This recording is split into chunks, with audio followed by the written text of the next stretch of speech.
Welcome guys, another day, another new vlog. আজকের ভ্লগটা একটু অন্যরকম, সামান্য কিছু কথা বলার জন্য আজকে জাস্ট এসেছি।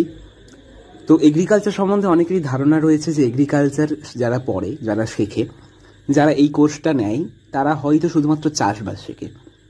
কিন্তু শুধু চাষবাস না, এগ্রিকালচার পড়তে গেলে মোটামুটি 60+ সাবজেক্ট পড়তে হয়। পার সেমিস্টারে মোটামুটিভাবে 11টা করে সাবজেক্ট থাকে।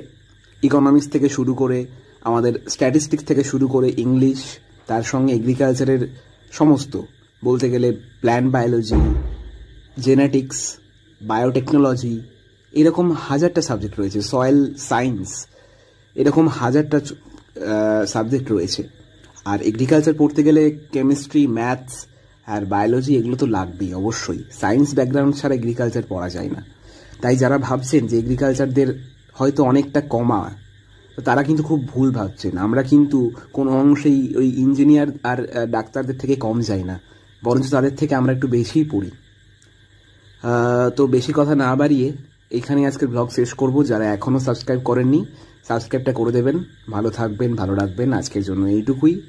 আর এগ্রিকালচারকে কমা ভাববেন না, কারণ তারা খাটতেও পারে, খাটাতেও পারে, পড়তেও পারে, পড়াতেও পারে।